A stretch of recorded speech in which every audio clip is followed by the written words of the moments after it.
অনেক মা বোনেরা অন্নপূর্ণা যোজনার টাকা না পেয়ে তারা হতাশাগ্রস্ত হয়ে পড়েছেন। কিন্তু কি করবেন বলেন? সরকার তো কি করতে পারে? সরকারের কোনো দোষ নেই। যাদের উপরে এই গুরু দায়িত্ব দেওয়া হয়েছে অর্থাৎ আশা কর্মীরা, তারাই তো কাজ করছে না, তারা আন্দোলনে ব্যস্ত, তারা এ কাজ করতে পারবে না।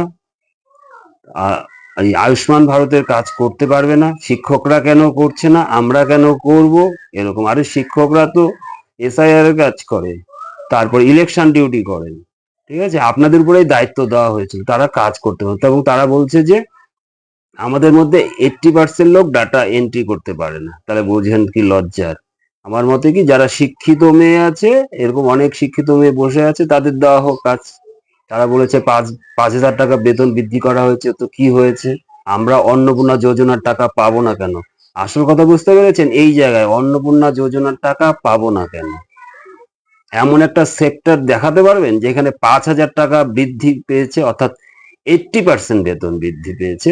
ওনাদের বেতন কত ছিল? 6,250 টাকা। সেখানে এই সরকার 1 লাফে 5,000 টাকা বৃদ্ধি করে, অর্থাৎ 80% বেতন বৃদ্ধি করে 11,250 টাকা করেছেন। এমন একটা সেক্টর দেখাতে পারবেন না যে এত বেতন বৃদ্ধি, 80% বেতন বৃদ্ধি, অথচ তারা অন্নপূর্ণা যোজনার টাকা কেন পাবেন না? আসলে কি, এই সরকার একটা ভুল করেছে, আগের সরকারই ঠিক ছিল। 2 বছর পর পর 500 হাজার বাড়াতেন, এটাই ঠিক ছিল। এই সরকার হঠাৎ করে 80% বেতন বৃদ্ধি করা ঠিক হয়নি।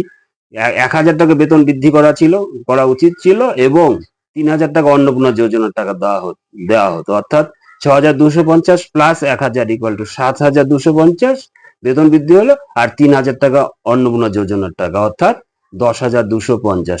এটা দিলেই মনে হয় এরা খুশি হতো। 1 লাফে যে 80% বেতন বৃদ্ধি করা হয়েছে, এদের খুশি নয়, এটা ডাটা এন্ট্রি করতে পারবে। ডাটা এন্ট্রি করা কি কাজ? অ্যাকচুয়ালি ডাটা এন্ট্রি তো হায়ার অথরিটি করবেন।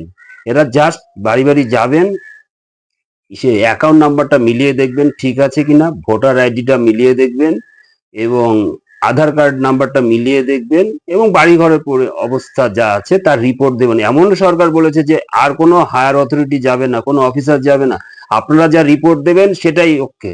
তার মানে দেখুন কত গুরু দায়িত্ব দেওয়া হয়েছিল ওনাদের।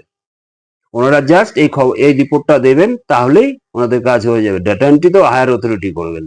মানে এইটুকু কাজই ওনারা করতে পারবেন না, বাড়ি বাড়ি কেন যাবেন? কতটা গুরু দায়িত্ব সরকার দিয়েছিল, অর্থাৎ তারা তাও করতে পারবেন না। কি বলবেন?